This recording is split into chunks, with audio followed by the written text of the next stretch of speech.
منصور یہ political parties کو amnesia ہے, یہ بھول جاتی ہیں, ان کو سمجھ نہیں آتی کہ قانون بناتے ہم کسی اور کے لیے ہیں, استعمال ہمارے خلاف ہوتا ہے. یہ کیا کر رہے ہیں؟ یہ کون سی جمہوریت؟ حکومت کے مخالف بیان دے رہی ہے, کسی کو پتا نہیں. ویل ٹیبل ہوا, انہوں نے کہا جی ہم نے تو بنایا نہیں ہے, یہ آپ کے لا منسٹر نے کہا یہ قانون ہم نے نہیں بنایا, لیکن آ گیا پیپلز پارٹی نے ٹیبل کر دیا, انہوں نے کہا جی ٹیبل تو کر دیا لیکن ہم اس کے بڑے سخت مخالف ہیں. What is going on? یہ کیا ریٹ ریس چل رہا ہے اس وقت؟ کوئی تو ہے جو نظام پارلیمنٹ چلا رہا ہے. میں اگر اس بات کا آغاز میں اس کو ختم نہیں کرنے دوں گا اس طرح, ٹھیک ہے. اچھا دوسری بات یہ, میں ایک واقعہ آپ کے ساتھ شیئر کرتا ہوں. مریم نواز صاحبہ کا جب میں نے انٹرویو کیا تھا نا, جس وقت جس ٹائم کے اوپر میں نے کیا تھا, اس وقت زمان پاک کے اوپر نا ان کے گھر پہ, خان صاحب کے گھر پہ چڑھائی ہو رہی تھی, آنسو گیس اور وہ سب کچھ.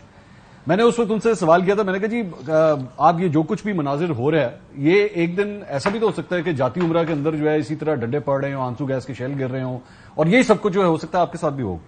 تو بہرحال واٹ ایور شی آنسرڈ, میں اس کے اوپر نہیں جاؤں. بتا دینا کیا کہا تھا. مطلب انہوں نے کہا تھا نہیں یہ جو کچھ بھی ہے وہ قانون ہاتھ میں لیا ہے, پیٹرول بم انہوں نے پھینکے ہیں, تو اس وجہ سے شی واز ویلیڈیٹنگ اٹ, جو کچھ بھی تھا. اب پوائنٹ یہ ہے کہ میری نظر میں یہ جو بھی قانون سازی ہوئی ہے, اس کے ساتھ میرا خیال میں مسلم لیگ نون نے اپنے ہاتھ سے جاتی عمرہ کی کنڈی آج کھول دی ہے. اب آپ خود اپنی ہاتھوں سے کھولیے کہ جی کل کو یو کین یوز دس, اور اب آپ کہیں پہ بھی گھس جائیں. آج آپ اس کے بعد آپ کا گھر, میرا گھر, ان کا گھر, کسی کا گھر سیف نہیں ہے. کوئی بس جلائے گا تو وہ انتہا پسند تنظیم تصور ہوگی, تشدد ہے نا, اور کوئی بھی جلا دے, کوئی بھی جلا دے, اور کوئی بھی وہ چاہے اس جماعت کا ہے یا نہیں ہے, وہ بعد میں آپ ڈھونڈتے رہے کہ یار جس نے جلائی تھی, ایکچولی جس نے جا کے آگ لگائی ہے, اس کا اس جماعت سے تعلق تھا بھی یا نہیں تھا. آپ کے فون سے اگر کوئی دشمن, جس کو ہم اب بعد میں پتہ لگے کہ یہ تو ملک دشمن ہے, اس کے نمبر نکل آئے, اس کے میسیجز نکل آئے جو کہ اس کی تعریف کی گئی ہے, تو اسی بھی اندر ہو. اور فون ہیک ہونا کوئی مشکل کام ہے. میں آپ کو بالکل آنر یہ بات بتاتا ہوں, میرا ایک دفعہ واٹس ایپ میرا ہیک ہو چکا ہوا ہے, میرے ہاتھ سے میرا واٹس ایپ. نہیں میں serious, this happened with me. میں آپ کو ایک بات بتاؤں, ایک وزیر کا کال لیک ہوئی, فون کال, کہتا ہے مجھے جو سب سے زیادہ فون ہے وہ یہ تھی کہ یار واٹس ایپ کال تو نہیں تھی. سب سے زیادہ جس کی اس کی پریشانی تھی لوگوں کو, ٹھیک ہے, سو واٹس ایپ تو نہیں ہیک ہو گیا. اتنا ویک قسم کی یہ قانون سازی ہوئی ہے. آپ اس بات سے, میرے خود ایک مسلم لیگ نون کے رہنما سے میری بات ہوئی, تو آپ یقین کیجئے کہ اس نے مجھے خود کہا سانو نہیں پتا کی ہو رہا ہے, they have not discussed this with us, ہمیں کچھ نہیں پتا کہ یہ ہو کیا رہا ہے. سو ایک ایسی ارجنسی لگ رہی ہے کہ حکومت کے جانے سے پہلے جو ہے نا ایسے قوانین منظور کر لیے جائیں جو اگلے, اور میں آپ کو بتا دوں کہ اس کے اگلے 2 سے 3 سال کے اندر بڑے بھیانک قسم کے ریزلٹس جو ہے نا آنا شروع ہوں گے. اور یہ جو آپ آج جو ٹاک شو کر رہے ہیں نا, یہ پہلا ہے اس کے اوپر. اس کے جب ریپریکاشنز آنا شروع ہوں گے نا اگلے 2 سال کے اندر, پھر آپ کہیں گے او ہو یار یہ قانون تو ہمیں بہت تنگ کر رہا ہے. نہیں ہوگی اس پہ بات کرنے کی جس میں فار ایگزامپل 62-63 ہے, 62-63 یہی نون لیگ ہے نا. بعد میں ایک زمانے میں خود انہوں نے منع کیا کہ 18ویں ترمیم ہو رہی تھی تو کہا گیا ختم کر دیں. میاں صاحب نے کہا ہمارے پہ تو لاگو ہی نہیں ہو, لاگو نہیں, اور اسی اسی 63 کے تحت نیل کیا گیا. ٹھیک ہے, تو یہی قانون سازی میں آج آپ کو بتا رہا ہوں کہ آپ دیکھیے گا یہ ہانٹ کرے گا.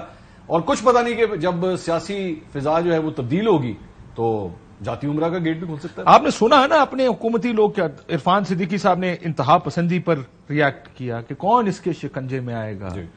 بہت سے لوگ اب رد عمل دے رہے ہیں. کامران مرتضی صاحب یہ بھی حکومتی اتحادی ہیں, رضا ربانی صاحب حکومتی اتحادی ہیں. میں کرمانی صاحب کو سن رہا تھا ٹی وی پروگرام میں, میں چاہوں گا وہ دوبارہ ہم آپ کو سنائیں ذرا کہ حکومت اس وقت کیا سوچ رہی ہے, بات کر رہی ہے اس پر, یا حکومتی اتحادی کیا کہنے ذرا سنیں.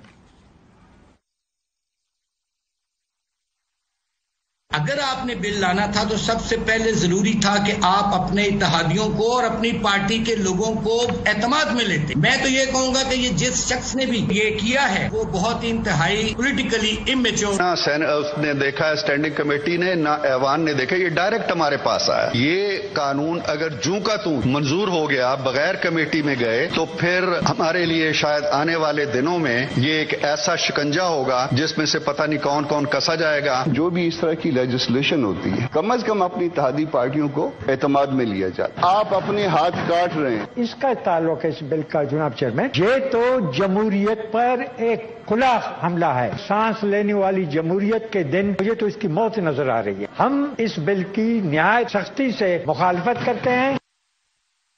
قاسمی صاحب, جمہوریت پر ہم, یہ سب کو نظر آ رہا ہے, سارا سینٹ سراپا احتجاج ہے, کس کو نظر نہیں آ رہا؟ کیا یہ نون لیگ خود کر رہی ہے؟ میں آپ کو سنا دیتا ہوں, لا منسٹر وہ کہتے ہیں قانون انتہا پسندی والا ہم نے نہیں بنایا, دوسرا آیا تو اس کے اوپر کاپیاں پھاڑ رہی ہے رضا ربانی. What is going on? عوامی شعور کی توہین. کیا اس وقت ان کو نظر نہیں آ رہا تھا کہ آئین اور قانون کے ساتھ کیا ہو رہا ہے جب راجہ ریاض صاحب آفیشیل اپوزیشن لیڈر ہیں؟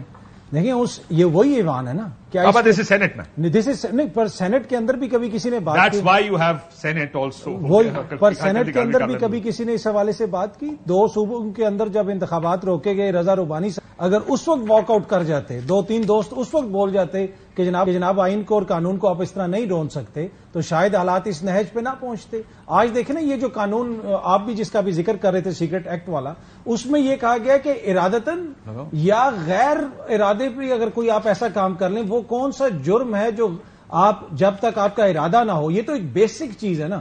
وہ بھی دوسرا کہ ملک کے اندر جو فارن ایجنٹ ہے یا اس کے پتے پہ جانا، یا تو آپ حکومت ساتھ اس بل میں ایک لسٹ بھی شامل کر دے کہ یہ فارن ایجنٹ ہیں، کیونکہ یہاں پہ وقت کے ساتھ بدلتے رہتے ہیں، کبھی ایک غدار ہوتا ہے کبھی دوسرا غدار ہوتا ہے، تاکہ پتا تو ہونا میں کس کے سنیں آپ غدار کے ساتھ اگر آپ نے انگیج کیا تو کیا ہوگا کنڈی صاحب؟ آپ خصوصی طور پہ، کیونکہ آپ کہتے ہیں نا ہم تو ساروں کے ساتھ آپ ساروں سے مذاکرات کرنے کے حامی ہیں نا. آپ کہتے ہیں اب اس وقت ابھی آپ کا مائک تھوڑا سا پرابلم کر رہا ہے، وہ ٹھیک کرتے. چنگی گل کریا کرو، نہ کریا کرے تسی بھی آ کے عجیب گلاں کر دو. پرابلم یہ ہے، سنیے گا ذرا، any person who is directly اور انڈائریکٹلی، چلیے تو ٹھیک ہے، انٹینشنلی اور ان انٹینشنلی، یعنی آپ جان بوجھ کر یا بغیر جانے کام کر رہے ہیں یا انگیج کر رہے ہیں. چلو فورن پاور کی تو سمجھ میں آتی ہے، اگر آپ ہندوستان کے ساتھ کچھ کر رہے ہیں. Foreign agent, non state actor, Taliban کی کیٹیگری ہے یہ، non state actor. Organization P T I, اس کا نمبر اگر آپ کے پاس میسجنگ ہے کسی بندے کے ساتھ، اگر اس کو آپ کلعدم قرار دے دیتے ہیں. Anti association of group guilty of a particular act.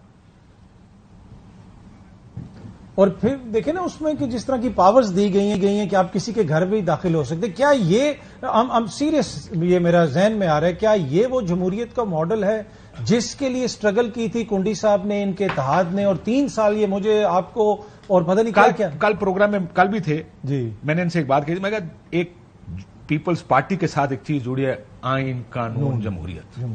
باقی ان کے انسانی حقوق، باقی تو چلے اگریمنٹ ڈس ایگریمنٹ چلتے رہتے ہیں.